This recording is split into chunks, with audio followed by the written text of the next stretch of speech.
Well, hello there, and welcome to the 5th episode of Back to the Clubs with me, Major K.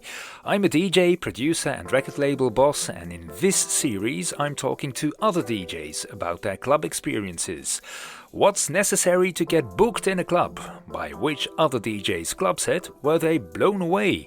And do you like scary movies? Those are but a few of the questions I'm asking every week, and the answers are often surprising. In previous episodes we had JD, Vanilla Ace and MI as guests. This week, Greg NOX. First off, if you want to stay up to date, don't forget to subscribe to Back to the Clubs in your podcast app. When a new episode drops, you'll have it at your fingertips immediately. Give the show a great rating too, it helps to let more people discover the podcast. Check out our Patreon page, patreon.com/officialmajork, where you can get some bonus content. The show without this wordy preamble, for instance, some extra stories that didn't make the podcast, free music downloads, and so on. Oh, and find me on Instagram, Facebook and Twitter, all at officialmajork.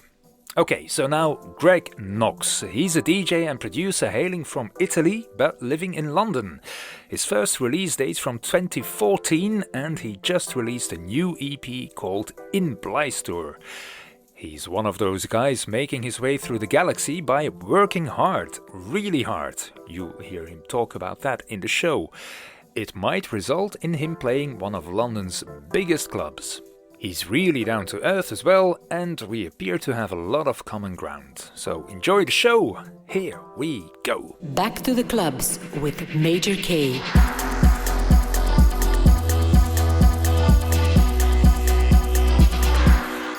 Yeah, within this episode of Back to the Clubs, none other than Greg NOX. How are you? Hi, Kevin. I'm good. Thank you. Thanks for having me. Yeah, you're welcome. You're welcome. To give a sense of who you are, you're a producer. I think you have some 6-7 tracks on Beatport at this moment. You are releasing with a Belgian label as well, which is Dansgemeinschaft. How did that Belgian connection come about? It came about at the beginning. I think it was January last year. My contact with Claudio, who is the boss of the label. Yeah. And we really had a good connection, musical speaking. Yeah. And he liked one of my tracks, was Moonlight, that has been released as a value artist last June.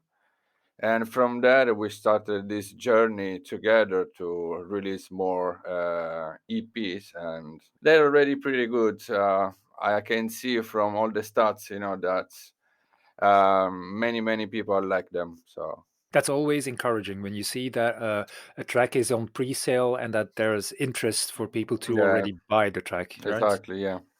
It's really interesting how a person what can do from his own home studio and then share his thoughts, his personal feelings with the world out there, Yeah, absolutely. It's really nice.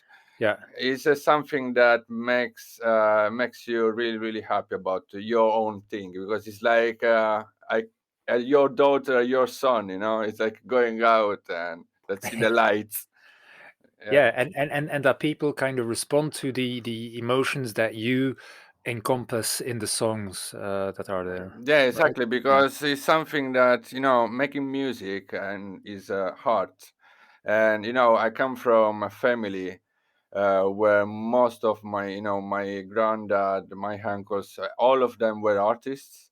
Okay. My granddad was a painter and was a photographer. He was going around the world and trying to capture as much as culture he can.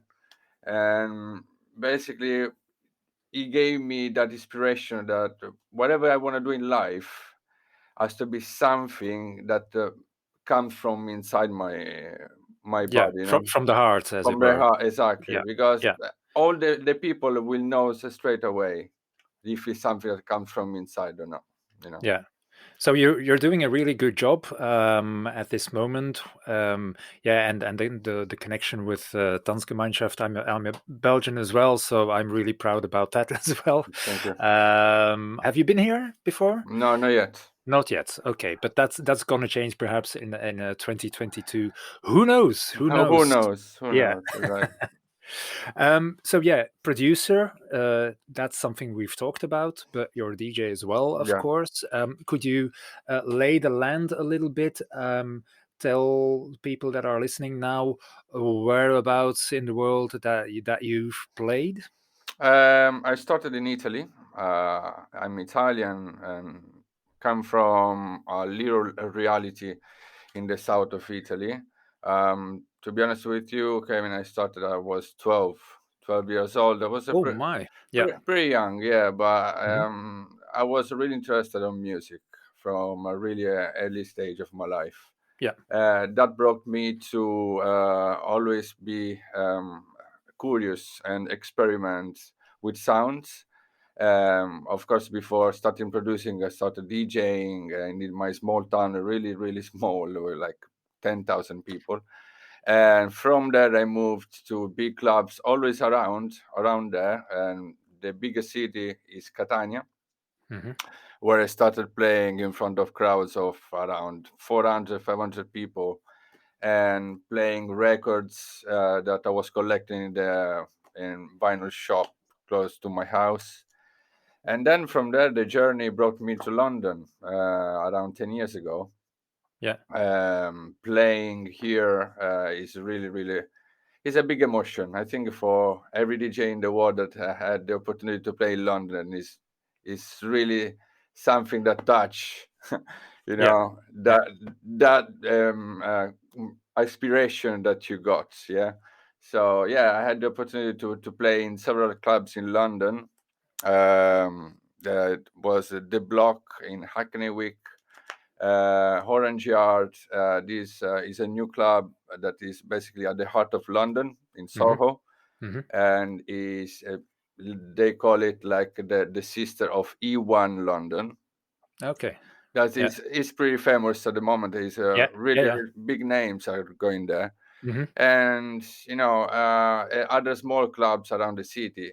The the thing that I want always to share with the crowd is um, having the opportunity to play with different machines at the same time. So Right. what I do is like a semi live. Okay. Yeah. That is something that I prefer to do in order to share more emotion, more my Yeah. feelings to the Yeah. crowd instead to just playing as a Play vinyl. That track after track or Yeah, whatever. Yeah. Yeah. Yeah. Yeah. exactly. So Yeah. that's my kind of DJ set that I use, and you know, Okay. You told us that you started DJing at an early age. Were you allowed to go to clubs at an early age as well? unfortunately not. Damn. Yeah, at 12 years old, I wasn't able to go there, but No. No. I was able to listen. No one was going to Yeah. stop me. Yeah. And of course, I remember at that age, it was like summertime around in Sicily. I come from there. In Sicily, around 2 p.m., 1 p.m. It's really, really, really hot. Hmm. And I was not able, to sleep or to rest. So I was going out. I was going on my mom's car, and I was just listening to that techno radio that was like going and going. And Oh, really? at Yeah. that time, the radio was M2O, and it was playing like Paolo Bolognesi, Paolo Martini, and all Ralph, classic Italian names of the, let's say, old Yeah. In the school scene. Yeah. DJs. Yeah. Yeah. Yeah. Yeah. Yeah. And that was my early stage that Yeah. brought me then. And then the first club that you really went to, what was that? Was in my town, and his name is I think La Balera. It's like in like Spanish name, because in there they were doing also like Spanish nights. Right. But of course, at the end of the school, many guys like my age, like 14, I was Yeah. 14. They were starting throwing party in there, and it Right. was this kind of like house music, and it was a pretty early stage Yeah. for starting playing together with other friends. Yeah. And to give the people an idea, is has house and dance music, house techno, has that always been popular in Italy, or is it? Yeah, yeah, Yeah. yeah. But I can say, we got German techno, we got Right. Detroit techno. Yeah. In Yeah. Italy, there was the culture of Naples techno. Okay. Yeah, like the techno of Naples, like Joseph Capriati, Marco Carola, and Rino Cerrone, these guys that were bringing that infusion of techno. They were taking this techno from Germany or Yeah. US.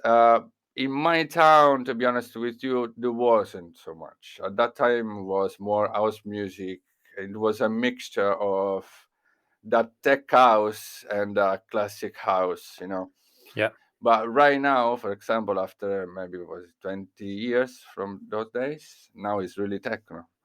So Okay. it's from there you can see how music evolve. It's like a continual evolution in the different places. Yeah, yeah, yeah, exactly.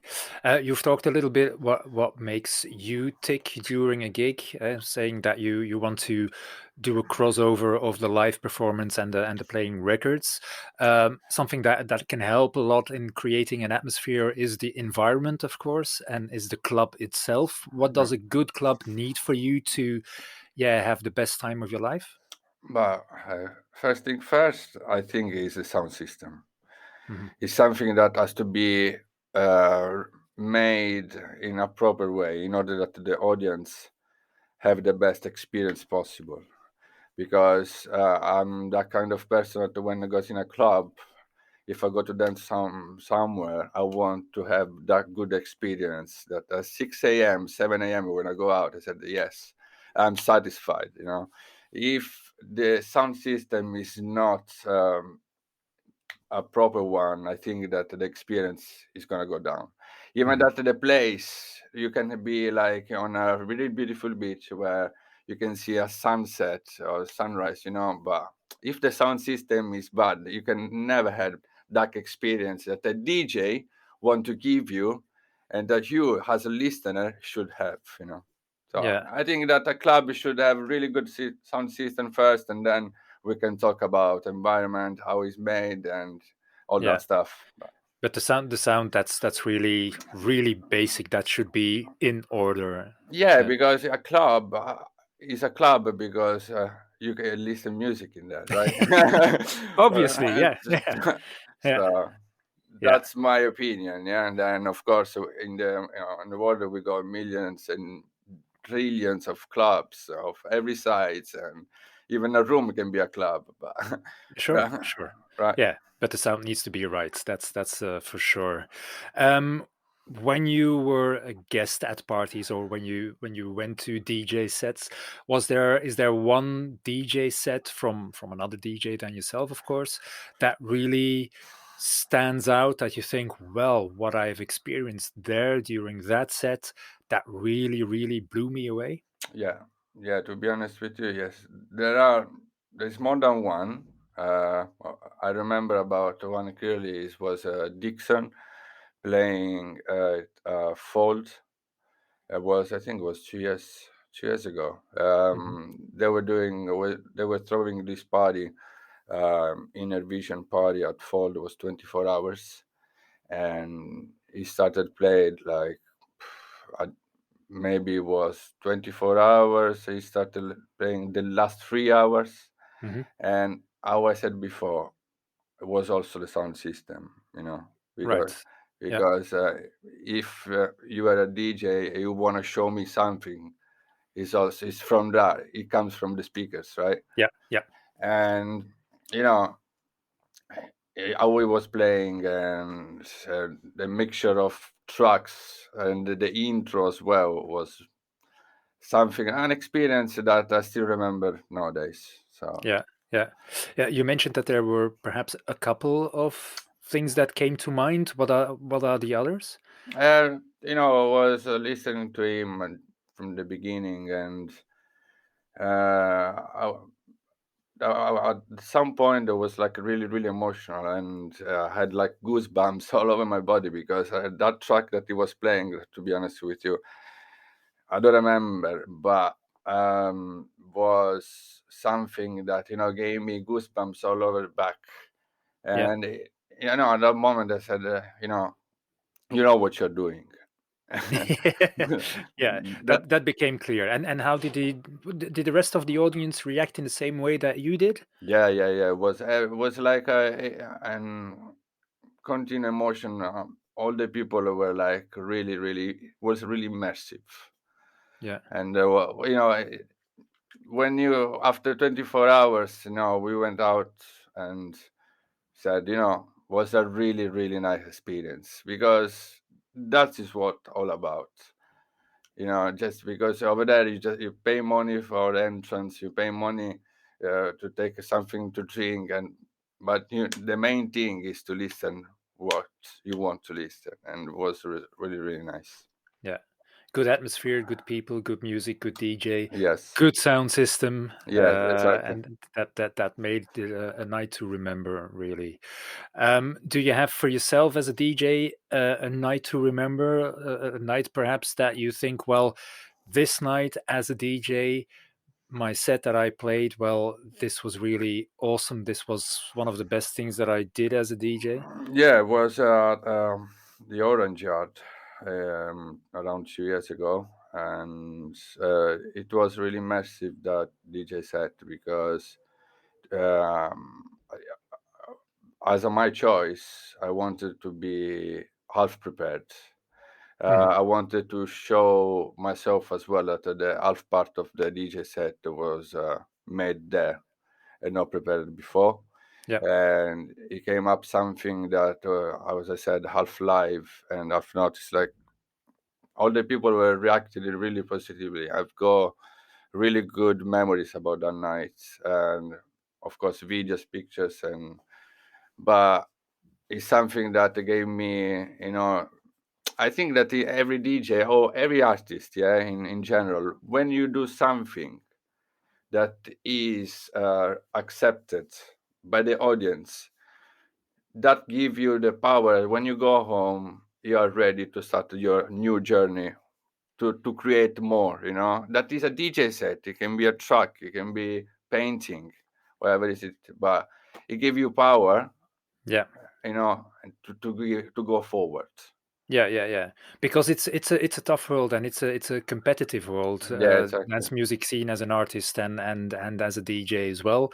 So I think that, like we mentioned, the tracks are getting a good response. But if you play a night and people are reacting really good to what you're playing and the way you are playing it, that gives the motivation to continue. Exactly. Yes, I agree, because is is what it's all about. You cannot play for yourself. You can't do it just for yourself. You can do it, but you need to also look what the others say, Hmm. how the other reacts, Hmm. because it's that connection that makes the artist. Yeah, Of course, it's something that has to be. If there is no connection, you can be an artist, but just for yourself. This one is my personal opinion, of course. There are sure. millions of ideas in the world, and I respect all of them. Yeah, Okay, sure. but Yeah. but that's my personal one. I wanted to share. I like to Yeah, share. yeah. Well, and that's the thing. I think the experience that you have in correspondence with the people that are on the dance floor, that's what makes a great night a great night. Yeah. It's exactly that. I don't wanna play just for play. I don't wanna just. I wanna make them happy, Yeah, and that's just really, really make me happy then. So yeah. Well, that's a nice sentiment, and in that respect, everyone wins. You win, the audience wins, exactly. so it's a win-win situation at that Yeah, moment. yeah, Yeah, exactly. Agree. yeah, Yeah. It's a win-win situation for the promoter, the club, yeah, everyone that is involved in that night. And everyone is gonna go happy at home. So yeah, yeah. fair enough. Um, Talking about clubs and the ones you've been at as a DJ or as a guest, what club have you been to the most? Fabric London. Fabric London is the club I've been the most. Is have you ever been there? I haven't actually, no, but It, it's on my bucket list. This one Exactly. really is. Yeah. You have to. You have to because it's a really, really nice club, and it's the kind of club gives you the right emotion as a clubber, as an artist, because it's of course it's like you're going down the stairs for 3 floors, Hmm. and down there is like different dimension where it's just the music that's Yeah. is the boss of the Yeah. situation. And when you go there, it depends, of course, what kind of set are you going to listen to. But whatever it is, if it's minimal techno or house, is the experience is worth it. Yeah, yeah, yeah. I know that they had some problems a while back that they needed to close down. I don't know if you know any details about that again, because Yeah, yeah. yeah. What happened is that unfortunately, this industry and this world has to be is connected with drugs, and Hmm. one guy of lost his life in there. So Right, the, that was it. Yeah, yeah, yeah. the council just removed the license for a bit. There was a bit of problems, and the club was struggling to go on. I think that luckily for them was not on COVID periods. This stuff was Right. before, Yeah, because yeah, if there was even the COVID in the in the meantime, I think that was really, really difficult to go forward. But yeah. yeah, now they are open, and I know it's something new. From this year, they started to do a new kind of party that's called Continuum, where the fabric stays open around like 24 hours, something like that. Oh, Yeah, okay. yeah, that is not usually in London No, for a club that does the kind of timetable. But right. yeah, there are just 2 clubs. There's Fabric and Fold. Yeah. That's So, it. and usually in London it starts like at 11 p.m. or something and goes Yeah, on all night and then closes for it depends. during the day and yeah. Yeah, it depends about the clubs. There are Mm. clubs that finish at 5, like Orange Yard finish at 5 a.m. The other Yeah, clubs finish at 7. yeah, Other clubs, like sometimes Fabric does like 24 hours.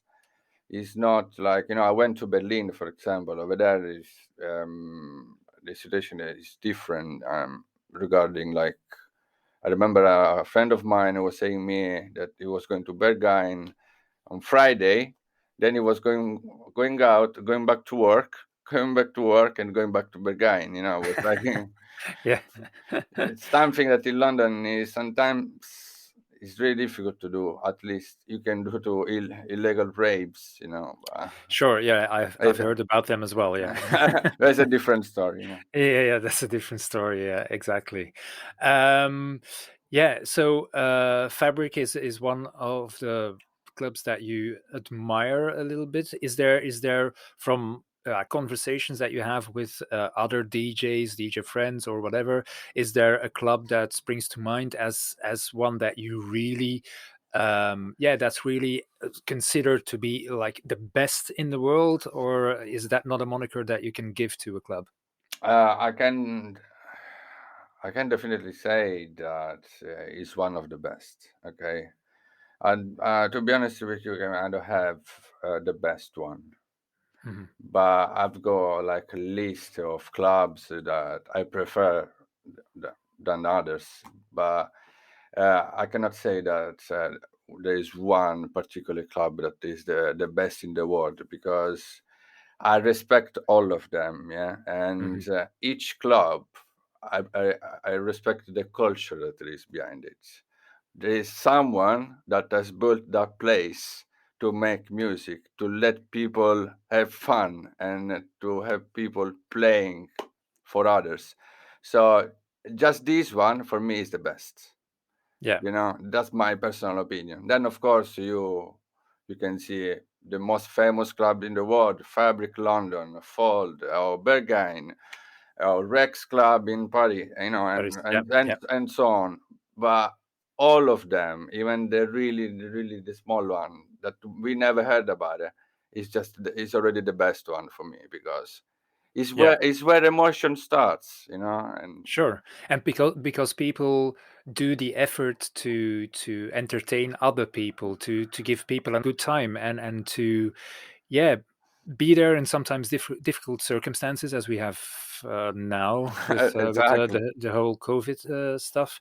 So yeah, it takes balls really Yeah, to be steel in the balls. nightlife. Yeah, steel balls. Yeah, to be in that nightlife segment, and to try to build something up from the ground, or even if you have already built something up to yeah, sustain that. Exactly, because don't forget that there are many clubs that maybe we don't know, but that closed. I've closed because COVID, Hmm. and it's a shame that. Of course, I come from Italy. I go news from there that the Italian government never have helped from the beginning of this pandemic stuff. The club scene or whatever. Never, No, no, no. never, never. And the government never gave even €1 to help them, and that's a shame, because that means that you as a government do not recognize these people as working Exactly. people, Yeah, yeah.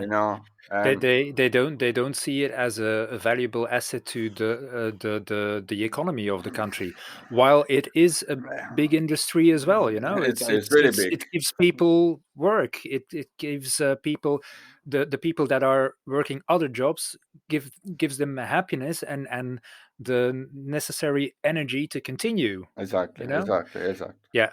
So we talked about that. You can't really single out one best club of the world, because the experience and the energy that people put in there to open a club, if it's a small one, a big one, that's the essence. But is there a club that you really want to play at where you haven't before?